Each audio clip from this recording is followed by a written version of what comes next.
Mga kapatid, magandang hapon po sa inyong lahat. Ito po yung makina ng 4JA1 na pinalitan namin ng block. Ito yung dati niyang block. Defective na yung block na to. Kasi nga, nung na-repaste na rin sa ibabaw, bumabangga na yung piston doon sa cylinder head. Maraming nagko-comment doon at nagsasuggest, pwede naman daw i-repaste din yung piston para po magamit. Pero ang pag-uusap po namin ng may-ari nito, baka kasi mamaya lalo pang magkaroon ng problema, magpapabalik-balik pa kay Autoruns yan. Ayoko po kasi nung ganong klase ng trabaho. May nabibili naman block, no? Kaya naman nung may-ari, kaya bumili po kami ng block. At eto na nga, binubuo na nila Christian.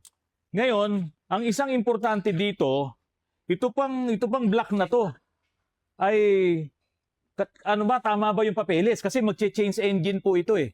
No? Kasi dapat ito ay may papeles. Baka kasi mamaya, wala itong papeles, naku, hindi ito pwedeng irehistro dito sa sasakyan niya. So ngayon, titignan natin kung yung bang, pakihawak mo nga man ito, Christian, kung ito pang block na to, ay parehas yung engine number dito po sa ibinigay na papeles. Ito po yung papeles, oh. Kasama po yung deed of sale. Ito yung deed of sale. At yung pong ID nung dating may-ari. Ayan. Oh. Okay, tignan natin. Rudy, ang engine number na titignan natin, 4JA1 M22195. Tingnan mo nga. 4JA1 M22195. Lapit mo nga dito. Yung ano mo. 4JA1 M22195. Ayan, yan. Ito yung 4JA1. Ayan, 4JA1 M22195. Yun, mga kapatid. Ang maganda pa rito, mga kapatid, original yung CR na ipinadala sa amin nung binilan nung block po na ito. At ito po, hindi tayo magkakaproblema sa pagre-rehistro kasi ito po ay dadalhin sa LTO at sa Highway Patrol para po makapag-change engine po itong crosswind po na ito.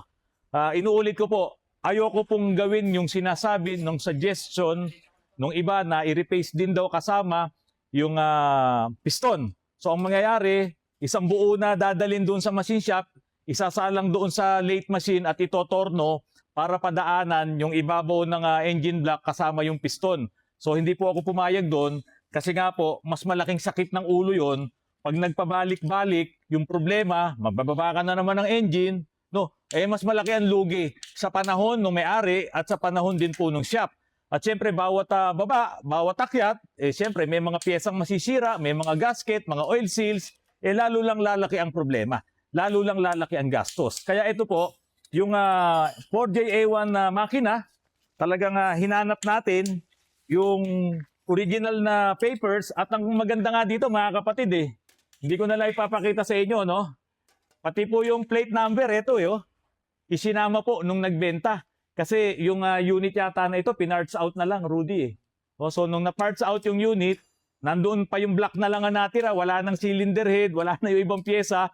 Sakto naman, yun ang kailangan namin. So kinuha namin yung block, ipinasilip ko sa machine shop natin kay Peter, at pasado kay Peter. So ito, binuo na po natin. At yan nga po yung lalagyan na unit. Ayan po, naghihintay na po yung unit na yan. Ngayon, ito yung luma niyang block. Ito kailangan maibalik natin doon sa may-ari. Hindi ito pwedeng magtagal dito. Importante, kapag nag-change engine, dapat ibabalik to doon sa may-ari. Unless gusto niya nang ipakilo. Kasi yung iba, ginagawan pa to ng hocus-pocus, ginagawan pa ng kalokohan yan, binubuo ulit, o kaya naman, tinatampered nila. Yung numero, bawal po yun. Mga kapatid, yung itatampered mo. Kasi sa totoo lang, sa iba, paparaanan pa nila yan. Yung katulad nga, imamasin siya, pati yung piston. Pero tayo, ayaw po natin yun. Malaking kalokohan yun. Kaya dito, ibabalik natin to sa may-ari, itong lumang block niya, at siya na ang mag-safekeep niyan. Or kung gusto niya, ibenta na lang niya sa scrap para po wala na rin siyang problema. Baka kasi magamit pa to sa mga masamang gawain. Mga kapatid, ito pong ginagawa ni Alex, itong kotse na to, ayan, PNVS po siya. So ngayon, sabi ko, kapatid, mula nung nabili mo, 111,000 ang tinakbo, ni isang pyesa sa pangilalim, wala pa siyang napalitan dito. Ngayon, ang reklamo niya, maingay na daw po at talagang kumakalampag. Sabi ko, malamang magje-general overhaul tayo ng pangilalim mo. Lahat ng suspension parts. Kaya dito mga kapatid, inisa-isa namin natanggalin lahat. Ayan, makikita nyo. At bawat isang pyesa na may problema, kailangan natin palitan. Kasi kung hindi, masasayang yung trabaho natin. Kung halimbawa, sira itong suspension arm. Ayan yung suspension arm, no? Ito, kitang-kita, biyak yan, no? Yun, no? Kita nyo ba yon? Ayan, biyak na po yan. Tapos ang ball joint niya, sira na rin po. Ayan, no? Kumakalampag na. Ngayon, para makamura, ang ginagawa ko dito, binibili ko na yung isang buong suspension arm. Kasi kung bibili ka ng ball joint, bibili ka ng bushing, pati ito, tapos magpe-press in, press out ka, mas lumalabas, mas mahal pa po ang magagastos mo.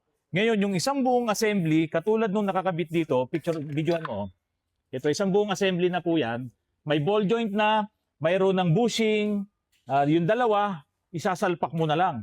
At yan po ay brand new, mga kapatid. Kaya kung masisiraan kayo ng inyong mga pangilalim, mas okay na talaga na bibili nyo yung ganito, yung assembly na. So, pakita ko po sa inyo. Talagang ito po ay ano na. Ayan, tingnan nyo po. Tignan nyo, ayan. Sirang-sira na po yan. Kaya talagang yan po ay kakalampag na. Ngayon, yung iba, ang ginagawa nila, bibili sila ng ganitong bushing. Tapos ipe-press in, press out. Ang problema, namamali ng kabit. Sa halip na ganyan, yung forma, napipihit ng ganon. Tapos ipe-press in. Nako, pag yun nang nangyari, wala na. Hindi na magiging maganda ang laro ng inyong suspension. Kasi ang laro nito, pag ganon. Kaya pagka baligtad yung kabit ng goma mo, napihit na ganon, kokontra yan. Masisira na. Kaya mas maganda talaga, bibili nyo talaga yung assembly na nakakabit na yung bushing. Ngayon, ang isa pang malaking problema nito, ito yung shock absorber niya, 111,000 ang tinakbo. 10 taon na yata ito eh. Okay, ngayon lang siya magpapalit. Tingnan nyo po yung shock niya. Ito po ay gas shock. Talagang dapat ito umaangat. Pero siya, ang nangyayari, bumababa. Naitutulak nyo na po siya ganun. Eh ang gas shock, hindi mo yan basta-basta maitutulak ng ganyan. Okay. Ito yung bago. Tanggalin mo nga ito. Sige. Kayang-kaya mo naman yan. Idiin mo muna. So, ayan po yung bago. Sige, bitawan mo. Ayan po ang gas shock. Kusa po siyang haba ng ganun. No? Lalabas ng ganun. At ito, hindi mo to basta-basta maitutulak. Matigas po yan. Samantalang itong isa, ay wala na. Tulak mo to. Tanggalin mo nga yung shock mount. Para makita nila. Ayan. Sige. Pati yan. Tignan nyo. Tulak mo to. Pababa. Aangat pa kaya yan ng ganitong kataas? Ito tutulak ko. Tigas. Okay. Tiga mo. Ganyan po ang nangyayari. Kapag ang shock absorber sira na, lalo na itong mga gas shock, dapat po yan umaangat ng ganun. Kaya tuloy, ang nangyayari, kapag ginamit mo na dito sa sasakyan mo at naglalaro na yung suspension, hindi na to kumukontrol. Hindi niya na ini-stabilize yung yung suspension mo. Kasi dapat pag lumaro ng ganun, mga ilang up and down, mga 3, dapat stable na yan. Hindi na siya basta gumaganon. Kasi nga, ito po, yung rebound ng shock, hindi mo yan basta pwedeng ulit-ulitin ng ganun, titigas na po yan. Habang nagpapump yan, ay nag-i-stabilize yan sa gitna. Ganun. Ito, wala na to. Kaya talagang palit na po tayo ng shock absorber.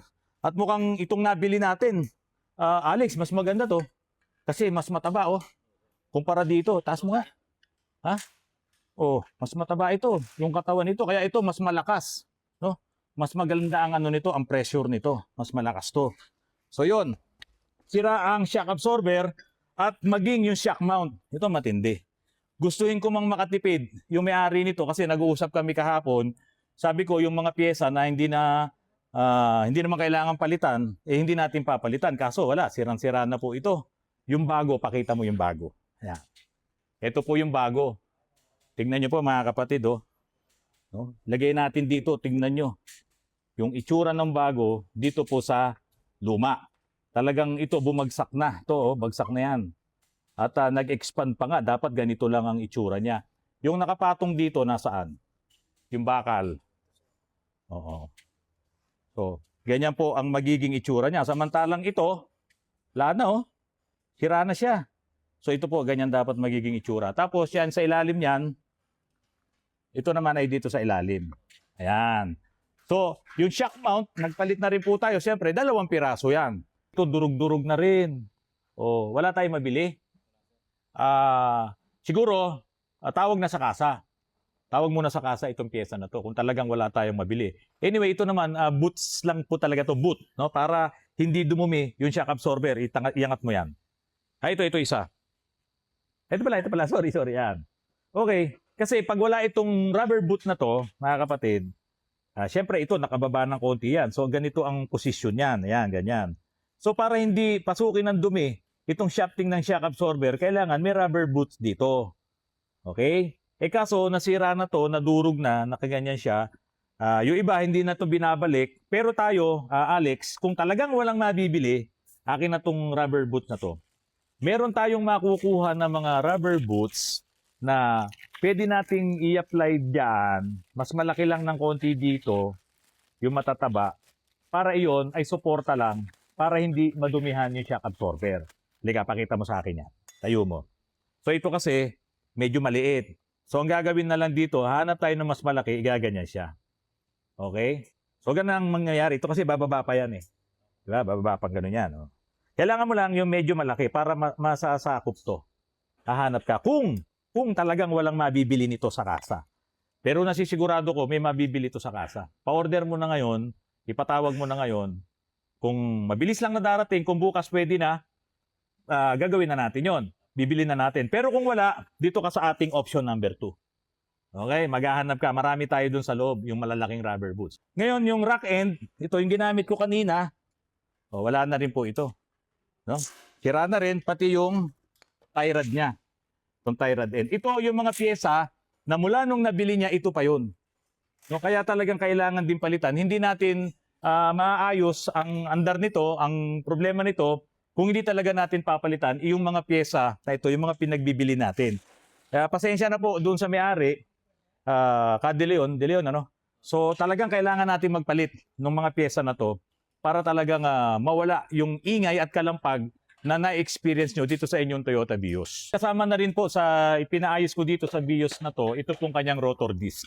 Kaya lang, bagong-bago yung kanyang brake pads. Nasaan yung brake pads nito? Subot mo nga.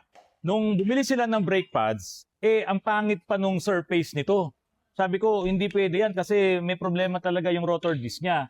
Ngayon, ito yung brake pads, bago pa, ang kapal pa. Hawakan mo to. Tignan mo, i-video mo. So yung brake pads niya, ito yung dating surface. Ayan, tingnan nyo, may mga ulbok-ulbok. So, hindi natin pwedeng gamitin to dito. Kasi ang mangyayari, ito naman ang magkakaroon ulit ng problema. Okay?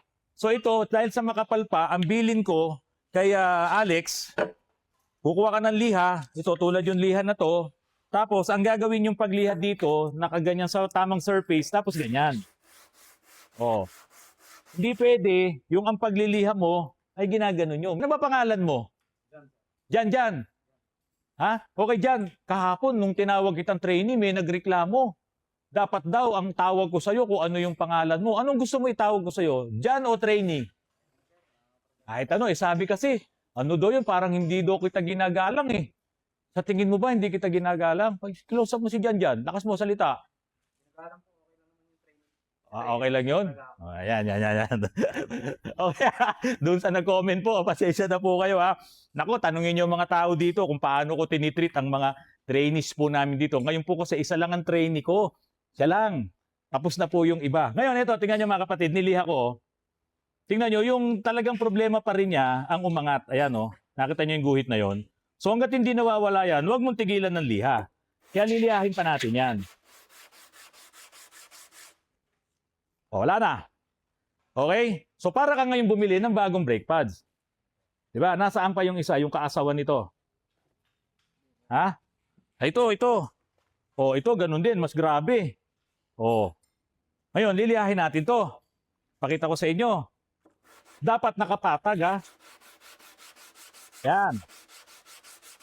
Parang pinadaan mo doon sa ating milling machine. Pero hindi naman pwede yun, no? So, yan. Isa pa. Pantay na. Ha? Okay na. Pero alam nyo, itong Metal King, kasi malakas sumira ito ng ng rotor disc dahil nga sa may metal siya, kinakayod niya talaga yung rotor disc. Ito kasi yung medyo mumurahin ng mga brake pads eh. So kung bibili kayo ng brake pads, yung pangmatagalan at hindi nakakasira ng rotor disc nyo, ang bili nyo yung yung ceramic type. Kasi yung mga original na mga brake pads, halos lahat po yan, ceramic po siya. At hindi siya kumakain ng rotor disc. At ang maganda doon, hindi siya nagdudumi sa mga mugs. Yung kasi mga ganito, pag ginamit mo, sigurado, dudumi ka agad yung mugs eh. Nasaan yung mugs ito? Diyan, ayan, hindi na kita tatawagin trainee. Diyan, halika, pakita mo rito. Ito kasi, pagka napupudpod, dumudumi yung mugs. Dito, pakita mo dito. Ayan, naiiwan yung dumi dito. Yan, sumisiksik dyan. Kaya mahirap linisin ngayon yung inyong mga mugs. Pero sa ceramic, hindi po nagkakaganon. Kaya kung ako sa inyo, huwag kayong bibili ng mga Metal King. Hanggat maaari, kung may budget para sa ceramic, kahit naman yung Bendix na brand, ay meron din po siyang ceramic. So ito na. Ang mga rotor disc mo, kapatid, nireplace na natin. At bago ikabit nga yung mga brake pads na yon, ay liliyahin muna ni Alex. Meron pang 2 natira. So ayan. Ito na Alex, bago mo galawin yan. Ito pa yung isang nagiging problema kapag malaki na yung tinakbo ng sasakyan mo. Lalo na sa mga ganitong kotse. Itong wheel bearing. Ito. Iangat mo yung wheel bearing. Minsan, hindi nila napapansin na may problema na yung wheel bearing. Ito kasi umuugong to. Ito, meron na, Alex. Di ba? Nararamdaman mo? O, yan, o. May konti ng galasgas siya. Ngayon, syempre, hindi ko na muna to isasama sa papalitan kasi baka wala ng budget yung may-ari, mahal din to. Ngayon, itong mga ganito, mayroon siyang ABS. Yan, pakita mo. So, ito yung ABS niya. Ito nga yung wire. At nandito yung ABS dito. So, may mga wheel bearing na hindi siya ginagamitan ng ABS, lalo na yung mga mababang modelo ng BIOS. Meron ng ganyang customer, inuna niyang bilhin yung pyesa, tapos pumunta rito, dala niya yung pyesa. Mali naman yung nabili niya. So, ito, yung BIOS na mayroong ABS na sensor dito. Kaya kung magpapalit, dapat tatanggalin muna itong pyesa na to at ipapakita natin sa supplier. Minsan naman, pag bumili ka doon sa talagang malalaking tindahan, isend mo lang sa kanila yung chassis number nung sasakyan at alam na nila kung ano yung pyesang binibili mo. Hindi po yun basta-basta nagkakamali. Okay, eto na. So kasama yan sa i-recommend mo sa may-ari doon sa job order na medyo may tama na yung wheel bearing at yun ngang CB joint natin, ite-testing nyo yan pagka natapos na natin. So ganun mga kapatid. Ang sasakyan kapag lumalaki na yung tinakbo niya, marami na yung tinakbo niya, asahan nyo yung wear and tear ng mga pyesa. Galing kay Autorans, ginawa yung pangilalim, tapos after a week, after a month, nasira yung wheel bearing, hindi nyo po sisisihin si Autorans kasi nga wear and tear yan ng mga pyesa, lalong-lalo na yung mga umiikot. Lalong-lalo na yung mga bearings po na yan. Expect nyo, kung kayo ay nagpalit ng ibang pyesa at hindi pa napalitan yung iba dahil medyo buo pa, okay pa, at wala pa kayong budget, expect nyo sa susunod. Yan naman po ang mga masisira sa inyong sasakyan. Lalong-lalo na sa pangilalim, sa mga suspension parts. Alex, medyo ano na rin to, no? Maganda sana kung may pagkakataon pa, bago mo buuin lahat, ilang tornilyo lang naman to. Oo, 2 lang yun dito. Tanggalin mo na to para ma-check mo, para maisama mo sa recommendation sa job order kung ano yung mga susunod na pwede niyang palitan. Mga kapatid, maraming salamat sa patuloy na pagtangkilik niyo po sa aking channel. Sana po nag-i-enjoy kayo na panoorin yung aking mga vlogs. At sana po talaga ay may natututunan po tayong lahat sa mga videos na ipinapakita ko po sa inyo. Malaking bagay din po sa mga nakakausap kong mga subscribers po ni Autorans. Tulad po ni Doc June Luna, pumunta po siya rito kahapon at sinabi po niya na siya na ang bibili nung Porsche na 1960 model na ipinakita ko po nung nakaraan. So Sir Doc June Luna, ikakabit na lamang namin yung Weber na carburetor, kompleto na po siya lahat at kapag umandar na itong si Porsche, ipapakita ko po sa inyo, gagamitin ko muna ng mga ilang linggo at kung talagang interesado na po kayo, mag-usap na lamang kayo ng may-ari si Sir Ernest Mosman para mapasa inyo na yung pong Porsche po na yan. At sa nga pala, si Doc June Luna po, ang kanyang pagkadoktor ay sa ating mga mata.